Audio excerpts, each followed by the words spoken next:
tout le monde.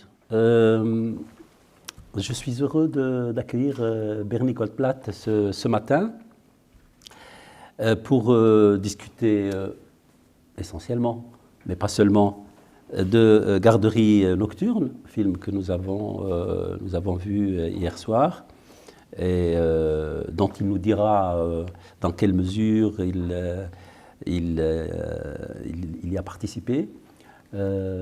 Mais peut-être, Bernie, avant cela, parce que c'est important, je crois, pour nous de savoir te situer un peu par rapport aux cinématographies africaines. Toi qui es cinéaste hein, au départ, tu nous dis quelques mots sur ça, parce que ça va nous aider aussi à comprendre un peu le reste de notre conversation. D'accord, merci Tahar, merci pour cet accueil. On a eu une belle projection hier soir du film Garderie nocturne de Moumouni Sanou. Alors bon, moi je me définis comme cinéaste. Depuis une vingtaine d'années environ, je crois que j'ai fait mes premiers films en l'an 99. C'était au Sénégal. J'ai commencé en fait par de la diffusion avec un cinéma itinérant, une association qu'on avait créée à l'époque qui s'appelle Cinomad et qui existe toujours.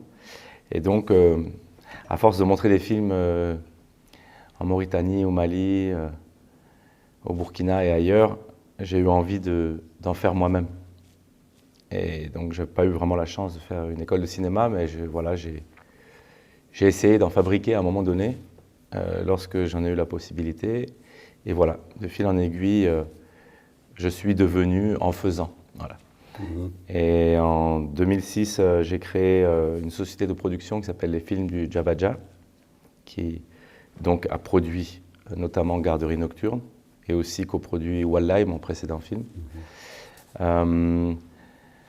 Après, quelques années plus tard, j'ai, avec des camarades, lancé l'initiative pour la renaissance du ciné Gimbi à Bobo-Dioulasso, que beaucoup de gens connaissent et dont on est en train de voir donc enfin le bout du tunnel. Et puis j'organise aussi régulièrement des résidences d'écriture documentaire à Bobo pour accompagner des jeunes auteurs africains dans leur première démarche, réflexion et envie de film. Voilà. Donc, réaliser, mais surtout produire, diffuser, accompagner, etc. Voilà, en fait, moi, évidemment, ce que je préfère faire, c'est réaliser, c'est fabriquer des films, mais à un moment donné, m'est venue presque l'obligation ou la nécessité ou l'évidence qu'il fallait aussi que j'accompagne des premiers et des deuxiièmes films pour partager avec ces jeunes auteurs mon expérience, mon regard et puis mon énergie aussi, parce que c'est quand même important de transmettre, sinon ça n'a aucun sens, je pense. Et donc voilà ce que je fais depuis quelques années avec quelques auteurs et je continue. Et d'ailleurs, Garderie nocturne en est un exemple. C'est ça. C'est aussi un premier long métrage qui vient de gagner les talons d'or du Yenenga documentaire au FESPACO. Oui, tout à fait. Et donc on est très fiers et contents. C'est ça, super. Ouais. Mais déjà, Wallahi, c'était déjà quand même un succès oui, notable. Wallahi, c'était donc ma fiction, c'était le film que j'ai réalisé. Oui, il a très bien circulé. Il a fait des centaines de festivals et il est sorti dans plusieurs pays en salle. Et il a eu un très bel écho en tout cas. D'accord. Il a bien voyagé aussi. Très bien.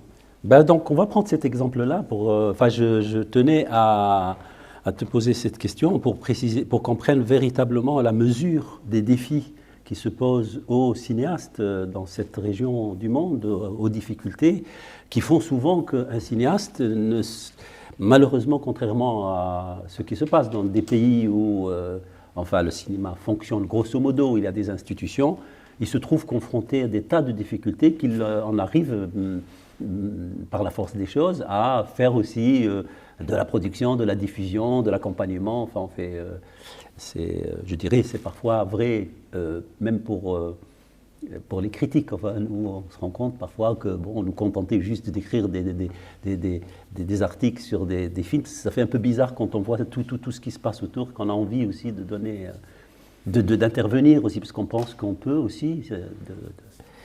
Et ça pose vraiment de grosses questions concernant la situation du cinéma dans ces pays, comment gérer ça, comment faire.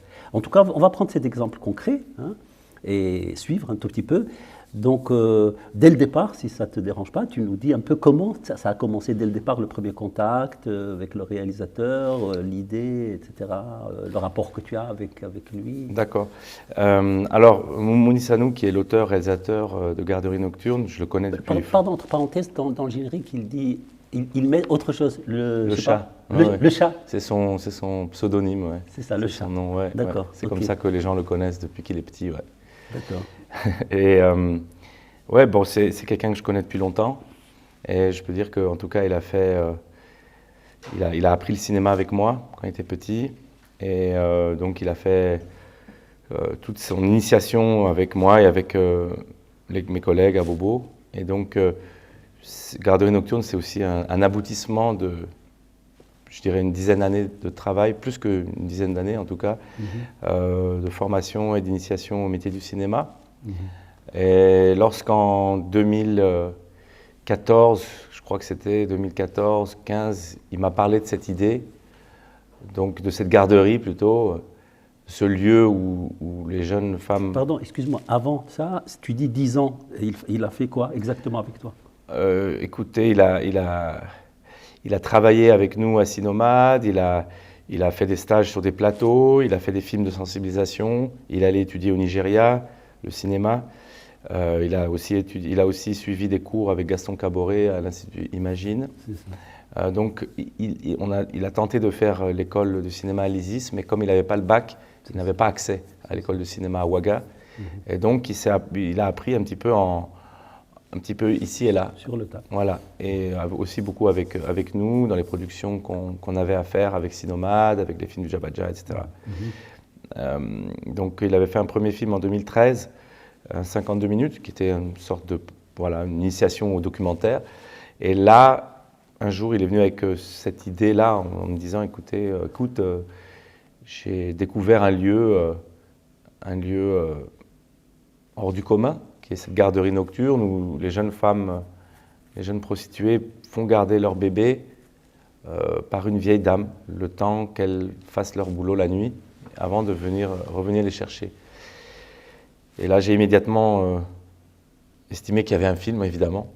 Et lui, étant aussi quelqu'un de la nuit, Mouni, c'est quelqu'un qui maîtrise la nuit, c'est un octambule. Et donc, il connaît très bien tout ce milieu de la nuit à Bobo, et ce qui lui a permis de connaître cette garderie, parce qu'il était en lien direct avec ses filles. Et donc, à partir de là, on a commencé à écrire, et il a participé à une résidence d'écriture. C'était quelle année? 2014-2015. C'est ça. En 2015, il a participé à la première résidence d'écriture à Bobo, que j'ai organisée, que j'ai aussi, dont j'étais un des deux mentors, avec Jean-Louis Gonnet, et avec une dizaine d'autres auteurs. Et donc, en fait, véritablement, le travail d'écriture a commencé à ce moment-là. Ensuite, on a eu plus ou moins un dossier artistique, les prémices d'un dossier, je peux dire, et on a continué à travailler ensemble, et après on a... C'est-à-dire que tu t'es présenté d'emblée comme producteur? Oui, oui, d'emblée. Comme producteur? Oui, oui. D'emblée, j'ai dit, bon, écoute, je vais le produire, on va le produire, je t'accompagne. Et donc lui, évidemment, il gardait le contact avec ses filles, avec la vieille dame, pour maintenir, évidemment, il y avait déjà faire partager avec elle l'idée, le projet du film, pour que ça soit accepté, évidemment, mais ne sachant pas du tout quand on allait pouvoir tourner. Et donc après, il y a eu tout ce processus de production qui a été très compliqué. On a passé 1 an à chercher de l'argent qu'on n'a pas trouvé. On a fait des demandes auprès du ministère de la Culture au Burkina qui ont été à chaque fois refusées. Et par la chance, il y a eu un fonds qui s'appelle le Fonds Jeune Création Francophone, qui venait d'être mis sur pied et qui est destiné au premier et au deuxième film des pays d'Afrique subsaharienne. Et donc on s'est dit, bon, ça c'est notre dernière chance. Si ça passe pas, on laisse tomber le projet. Et donc on a déposé une demande, on l'a eu, on a eu le premier financement. Et ça a redéclenché toute une nouvelle... Premier financement, si c'est sans indiscrétion, ça veut dire... 30 000 euros. D'accord. Donc on a eu ces premiers 30 000 euros, mais en fait, c'est ça qui a fait que le film a pu se faire, parce que, évidemment, on n'a pas fait le film avec 30 000 euros, mais on a pu réenclencher une machine, et c'est-à-dire avec ça, on a fait des nouvelles demandes, et les nouvelles demandes ont fonctionné. On a eu des Auprès des mêmes guichets. Pas seulement des mêmes guichets, le ministère de la Culture, jamais. Oui. Eux, ils ne nous ont jamais rien donné. Donc, si vous regardez bien le générique du film, il n'y a eu qu'une mention du ministère de la Culture du Burkina. Et ça, je le regrette. On en a presque honte, évidemment. En plus qu'on a gagné les étalons d'or du Yenenga, ça fait encore une autre résonance. Mais voilà, on a pu après avoir une coproduction en France avec Vrai Film. Et après, on a retravaillé encore le dossier. Après, on a déposé au CNC, donc les Français, au CNC, la région Nouvelle-Aquitaine, etc., etc. Et du coup, il y a une architecture de production qui était en place, qui nous a permis de tourner le film en 2019. C'est ça. Donc, et donc, on a 4-5 ans après. Voilà, on a tourné le film avec une petite équipe, avec un chef-op français qui s'appelle Pierre Laval et un ingénieur du son du Bénin qui s'appelle Corneille Moussou. Deux très grands techniciens qui ont vraiment aussi donné énormément au film, évidemment, parce que voilà, ce film se passe essentiellement la nuit, dans des lieux quand même très restreints, c'est des décors difficiles. Pardon, le chef opérateur français que vous avez choisi, c'est aussi lié aussi au financement, ou c'est vraiment vous l'avez choisi pour le travail? Non, aucune obligation, puisque le Burkina, dans ce film-là, on est producteur délégué, donc on est majoritaire. Donc, ce qui est aussi assez rare, malheureusement, jusqu'à présent, mais on est vraiment content aussi de... Voilà, on menait, si vous voulez, on est majoritaire en production, donc en fait, on avait un peu les mains libres et on ne nous a pas imposé qui que ce soit. Mais la difficulté de filmer dans ces lieux très obscurs, très peu éclairés, et la volonté qu'on avait que Moumouni puisse avoir un lien très fort avec ces personnages, faisait qu'il fallait qu'on trouve un chef-op qui soit aussi un électro, qui soit aussi quelqu'un qui ait une grosse expérience pour mettre à profit aussi voilà, ces qualités-là, pour que ça s'en fasse un film de cinéma, parce que c'était ça l'objectif. Et donc on a eu Pierre qui a aussi travaillé sur... qui était le deuxième caméra sur Les Misérables d'ailleurs, le film de Ladjili, et qui est un gars qui connaît bien le continent et qui a très bien éclairé ce film-là. Voilà. Après, c'était vraiment une petite équipe. Eux, ils étaient 3 sur le décor. Moi, j'étais pas sur le décor, j'étais à la maison, je récupérais les disques durs 5-6 heures du matin et je faisais toutes les copies, je visionnais.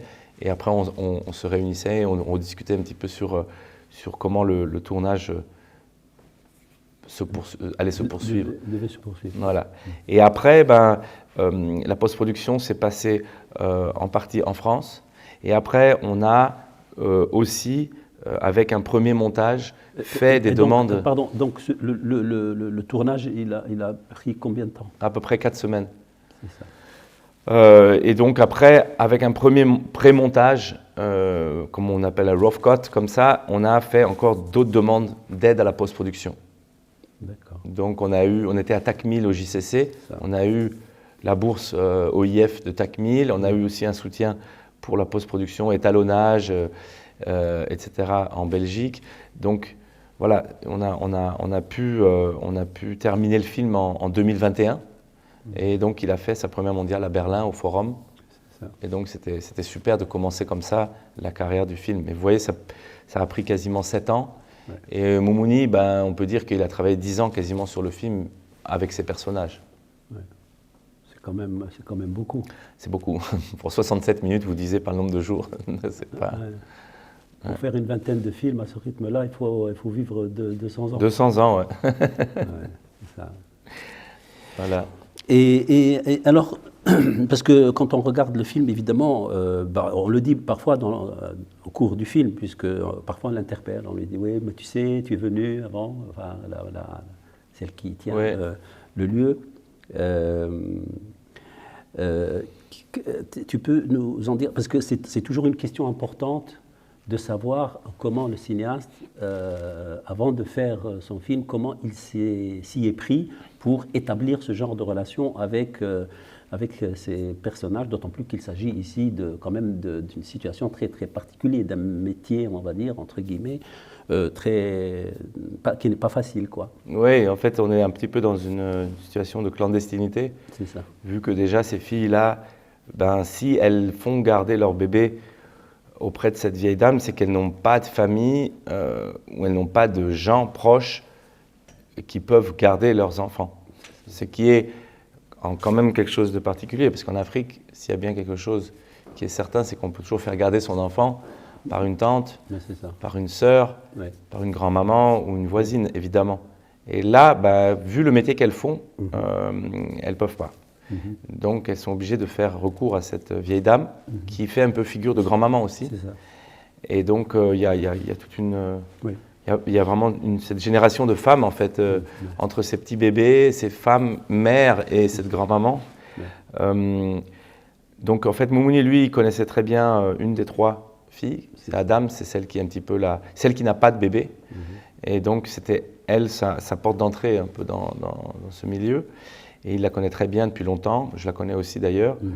Et donc, avec elle, les choses ont pu aussi se passer plus facilement. Et il fallait aussi que lui maintienne la relation et qu'il n'y ait pas une coupure de plusieurs mois et tout d'un coup dire bonjour Madame Solange Koda, qui est le nom de cette vieille dame, on vient tourner. Mais ça, c'est pas possible. Donc évidemment, il y a tout ce côté humain très fort où le réel, il faut le maîtriser, il faut l'accompagner, il faut l'appréhender.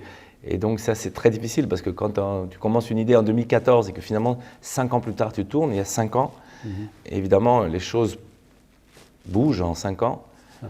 D'ailleurs, la belle-sœur de la vieille, donc l'autre dame qui s'occupe des enfants, elle est décédée depuis là, il n'y a pas longtemps.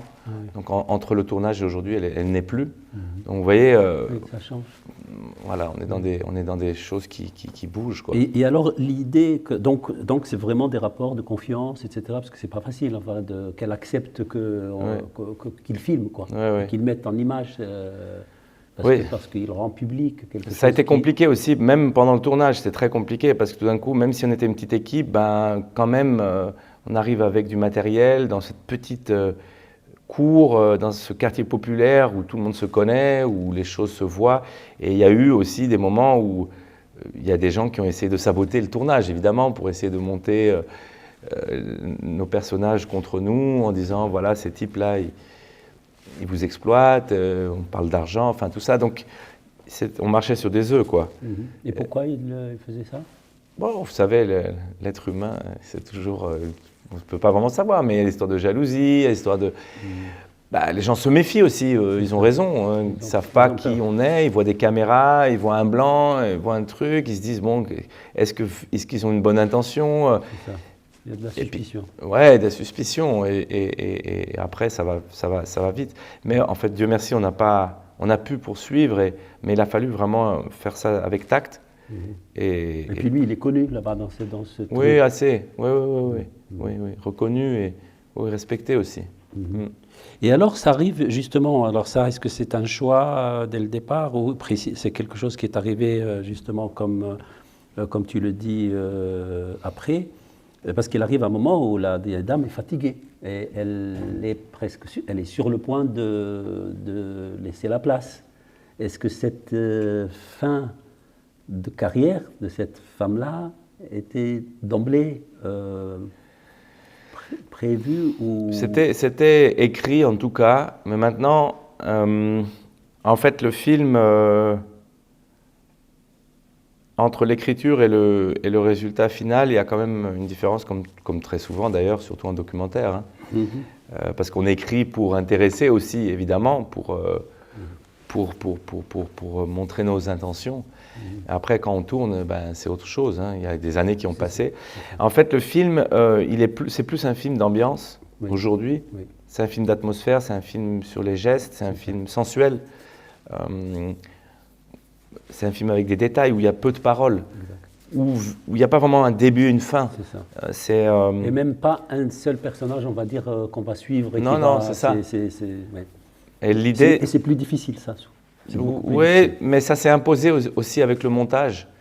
Et d'ailleurs, là, je salue évidemment François Scullier, qui est le monteur, qui est un grand frère, qui est quelqu'un qui a énormément d'expérience et qui a monté d'ailleurs mon film Saut de la colline à l'époque, qui a aussi monté les films de Michel Zongo, et qui a beaucoup apporté, évidemment. On a fait un montage qui a duré plus d'1 an, 1 an et demi de montage, en plus le Covid au milieu, enfin bref.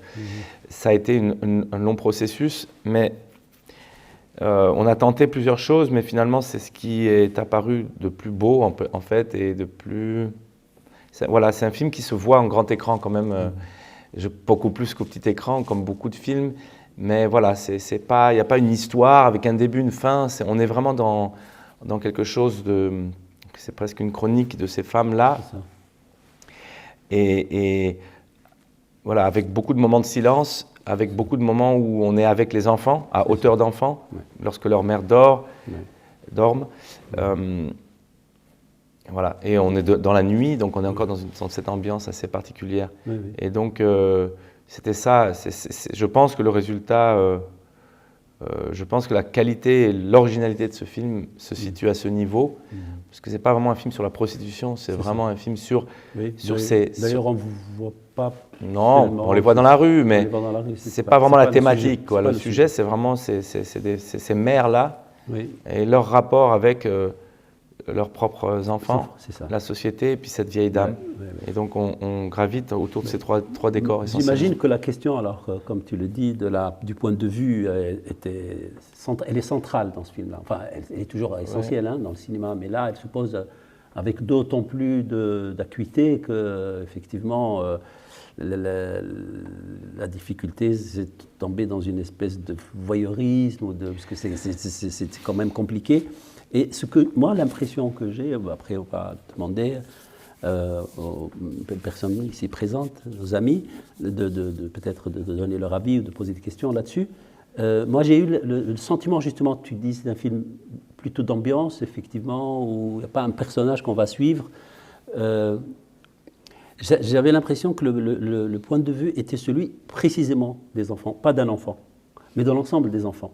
C'est curieux, d'une collectivité d'enfants, parce qu'on entend leur bruit, c'est ce qui scande le film. Du point de vue sonore, je pense qu'il y a un travail là, peut-être tu vas nous en dire quelque chose.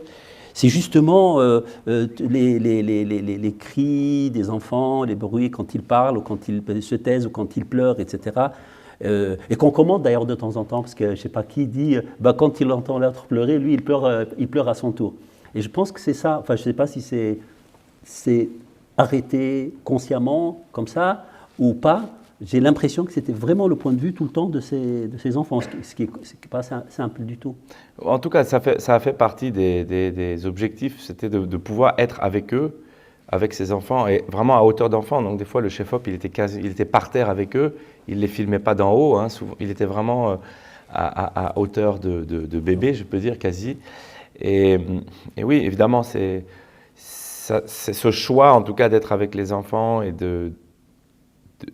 il s'imposait forcément. Parce que, évidemment, c'est des enfants, ils ne parlent pas vraiment, ils émettent des bruits, ils disent des petits mots, mais ils existent très fortement et tout l'enjeu, c'est ces enfants. Parce que s'il n'y avait pas d'enfants, il n'y aurait pas de garderie, et on ne ferait pas de film. Donc, évidemment, ils sont au milieu, ils sont au centre de préoccupation, en tout cas, de l'auteur, c'est clair. Après, il y a des histoires comme ça où le réel nous donne des choses, comme par exemple l'histoire de la maman de Charlotte qui arrive.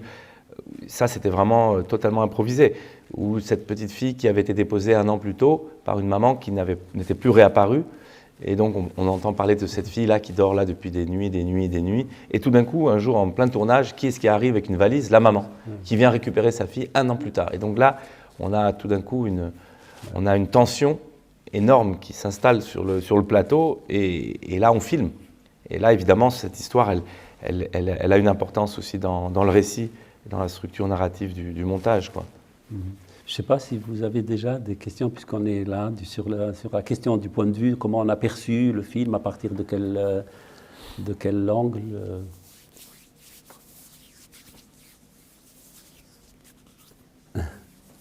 Oui. Mathieu, le micro, s'il te plaît.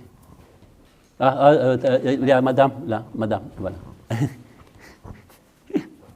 Pardon. J'ai bien aimé le commentaire d'Olivier Barlet hier soir qui disait que c'était un film étonnamment magnifique. Et j'ai bien aimé ça parce que c'est vrai qu'il ne se passe rien, quoi. Enfin, il ne se passe rien. Il n'y a pas vraiment une histoire, il n'y a pas de protagoniste principal. Et on ne s'ennuie pas une seconde et tout est effectivement magnifique. On est porté comme ça par cette... Où on vous sent pas du tout, on ne sent pas l'équipe, on ne sent pas la caméra du tout. On a l'impression d'être là dans la maison avec ses enfants et ses femmes. Et c'est vrai que je me suis pas ennuyée une seconde et j'étais comme embarquée. Donc ça, j'ai beaucoup aimé. Merci, ouais, je pense que, en tout cas, ça fait partie aussi du travail du montage, hein, parce que c'est d'autant plus compliqué, justement, quand tu n'as pas une histoire vraiment sur laquelle t'appuyer avec un début, avec une fin, etc. Qu'est-ce que tu fais avec tout ça, avec ce matériau?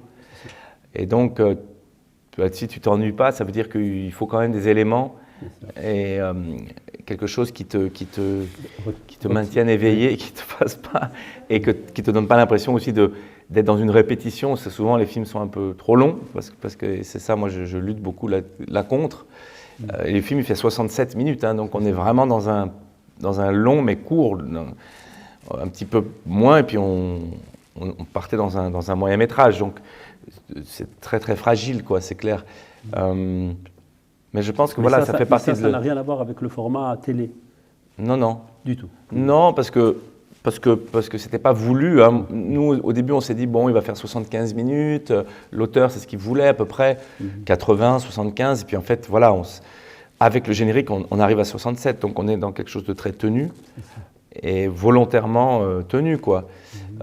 Après, on était libre de faire un 90 minutes si on voulait, mais nous, l'objectif, c'est vraiment de faire le film le mieux possible. Et c'est du cinéma indépendant, on n'a pas de télé derrière nous qui nous impose un format. On avait un préachat TV5 Monde, mais qui nous laissait totalement libres. Voilà. Après, on a eu une coproduction aussi allemande, en fin de processus, avec Blinker Film, grâce à un soutien de World Cinema Fund pour la post-production. Mais à aucun moment on nous a imposé un format ou une durée. On était libre, et c'est très très important, je pense, parce que ce type de film-là, si on avait eu des impositions, ça aurait pu vraiment tout gâter.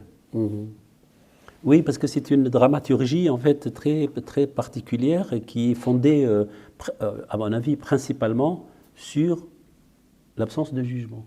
Oui. C'est-à-dire, il ne faut pas juger, parce que ça aurait été ça, même si c'était un jugement, je veux dire, très positif, etc. Là, ça aurait nécessité peut-être une construction dramaturgique avec on va dire des antagonistes, des gens qui diraient ceci, les autres qui disent cela, pour ensuite arriver à... Mais ça, il n'y a pas ça du tout. C'est comme si, d'emblée, il n'y avait pas de jugement, que ce n'était pas le fait de savoir si c'est bien ou c'est pas bien. Non, il n'y a pas un jugement moral. Par contre, je pense qu'il y a un regard très tendre envers les personnages, dû au fait que le réalisateur aussi est comme un frère de ces filles-là.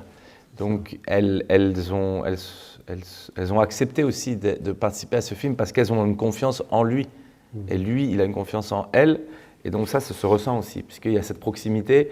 Il y a plusieurs personnes qui m'ont dit « Ah, c'est étonnant que ce soit un homme qui ait fait ça, parce qu'on pouvait penser que ça soit une femme, parce que voilà, il y a cette proximité des corps aussi. Par moments, il y a une intimité qui est dévoilée, et elles sont à l'aise. À aucun moment, tu les sens gênées. Et donc ça participe au fait que cette tendresse, je pense, qu'il y a, et ce respect, parce que du coup, ces personnages en ressortent...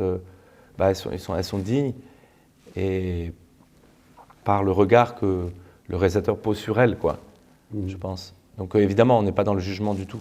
Du tout. On va bien au-delà, et donc c'est pour ça que ce n'est pas un film sur la prostitution. Est-ce que c'est... Vous pouvez intervenir à n'importe quel moment, juste vous levez la main, comme ça on peut... Est-ce que c'est pour cela, parce qu'on se pose cette question aussi de l'intérieur, de l'extérieur, évidemment, puisqu'elles sortent la nuit, etc. Nous, on est à l'intérieur, mais enfin, on sort aussi de temps en temps. Et comment ça a été pensé, cet équilibre entre l'extérieur, qu'est-ce qu'on montre à l'extérieur, même si on ne montre pas beaucoup de choses, et l'intérieur?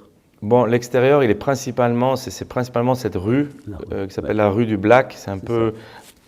D'ailleurs, elle n'existe plus, cette rue. Elle a été détruite après le tournage. Aujourd'hui, il y a une banque qui se construit là-dessus. Et donc, en fait, la rue existe, mais je veux dire, toute cette ambiance de bar, de maquis, de chambres de passe et autres n'existe plus. Alors, ce lieu-là, c'est clair que c'est une petite rue de 50 mètres de long qui dort jamais et où il y a une ambiance folle et de lumière et de sons et de klaxons et de motos et de rires et de bruit de verre et autres. Donc pour nous, c'était clair que, pour le réalisateur, c'était clair que, en tout cas, l'extérieur était là. Donc on avait notre décor délimité sur ces 50 mètres de cette rue du Black, où ces filles se vendent d'ailleurs et où elles passent leur nuit.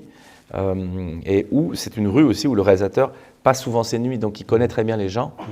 Et il est à l'aise là-bas, les gens le connaissent, donc il avait une crédibilité d'être là aussi avec son équipe, avec notre équipe. Voilà, après essentiellement ça c'est vraiment extérieur nuit, c'est vraiment la rue du Black. Après, il y a quelques moments où on est avec elle dans les taxis, mais voilà, vous voyez, on est très peu, dans la rue, et après on est dans les intérieurs chez elle, dans leur vie quotidienne quand elles dorment la journée et que les enfants sont réveillés, et après dans la garderie avec la grand-mère et les bébés. C'est pour ça que je posais la question, parce que le jugement en général il est social, il est extérieur, quoi. Enfin, il peut être intériorisé à l'intérieur d'une famille. Et la rue, c'est évidemment le lieu du préjugé social, sauf que cette rue, justement, elle est montrée de telle manière qu'effectivement, ces instances de jugement sont effacées. Et donc, il reste que l'ambiance avec le personnage. D'ailleurs, il y a un gars qui s'appelle Bazo, c'est le vendeur de cigarettes et de préservatifs. C'est lui qui intervient à quelques moments. Et là, tu vois qu'elles ont un rapport aussi fraternel avec ce bonhomme. C'est un grand gars bien costaud et tout, qui est en début de rue, et puis voilà, c'est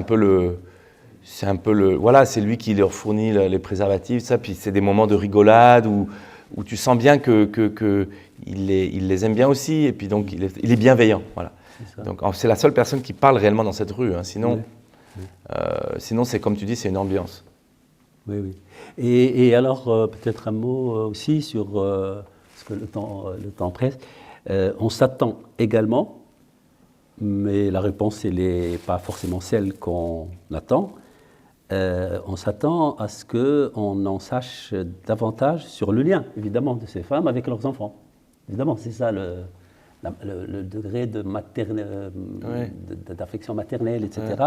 Et là encore, ce qui est étonnant dans ce film, c'est justement la manière dont sont aborder les rapports de la mère avec son enfant, enfin des mères avec leurs enfants, est aussi très spéciale. Elle ne tombe pas dans, on va dire, une espèce de facilité ou de mièvrerie ou de facilité, on va dire. Non, on voit qu'elles aiment leurs enfants, on voit qu'elles s'en occupent comme toute mère s'occupe de son enfant, et qu'elles rigolent avec, qu'il y a plein d'affection, il y a des bisous, il y a l'allaitement. Elles bousculent parfois. Elles bousculent, mais c'est toujours un petit peu... Voilà, c'est fait de manière très naturelle. Je pense que c'est là où, de nouveau, on ne sent pas vraiment... on n'a pas un discours, on n'impose pas une manière de montrer que... Voilà, c'est très normal, quoi. Tout à fait. Oui, on voit bien qu'effectivement, la proximité qu'elle a pu instaurer avec ces femmes, la familiarité, la confiance qu'elle a établie, c'est ça qui a permis d'évacuer toute forme de préjugés ou de jugement, et qui a permis en fait de montrer justement toute l'humanité avec sa complexité, etc. Et qu'on les voit finalement comme des mères et plus que comme des prostituées. Exactement, quoi, exactement. Voilà.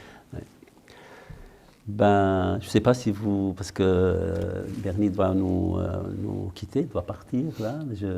On a envie d'en parler davantage. Il y a beaucoup de choses à dire. Enfin, alors peut-être deux mots à Waga puisque le film il a eu ce prix. Ça a été comment l'accueil?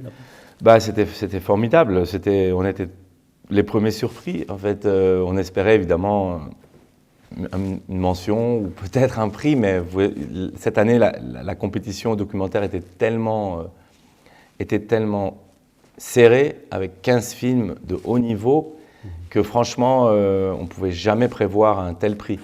Et donc, on a été super heureux que le jury donne les talons d'or du Yeninga à Garderie Nocturne. Évidemment, c'était absolument génial et j'espère que ça sera aussi l'occasion d'un signal fort pour nos autorités au Burkina de soutenir les jeunes, de créer un fonds, parce qu'il n'y a pas de fonds. Il n'y a pas de fonds au Burkina de financement pour la production et pour les industries du cinéma, donc c'est quand même un gros souci pour la capitale du cinéma africain. On n'a pas de fonds, on espère qu'il y en aura un bientôt, comme au Sénégal par exemple, ou en Côte d'Ivoire. Et voilà, mais c'est intéressant ce FESPACO parce qu'on voit vraiment une nouvelle génération de cinéastes émerger, et notamment au niveau du documentaire. Et là, vraiment, on a une compétition super ardue. Et je salue vraiment tous les autres qui étaient là parce que franchement, tout le monde méritait un prix et c'était très, très serré. Et donc, franchement, là, au niveau du documentaire en Afrique, on a une nouvelle génération de jeunes qui ont plein de choses à dire et ils le disent vraiment de manière très, très belle aussi. En tout cas, ces 10 années ne sont pas passées pour de fatigue, de travail, de labeur, de recherche. N'ont pas été vaines. Quoi. Voilà, elles n'ont pas été vaines, ouais, voilà. Dieu merci en tout cas. Donc, merci beaucoup Bernie. Tu transmets nos salutations à Momouni. Ouais, il vous salue aussi, j'ai oublié de vous le dire. Le chat, ouais, il est de cœur avec nous tous et vous remercie de l'accueil pour le film. Et puis, bon courage pour la suite et à bientôt. Merci Tahar. Merci à vous. Tout le monde. Merci.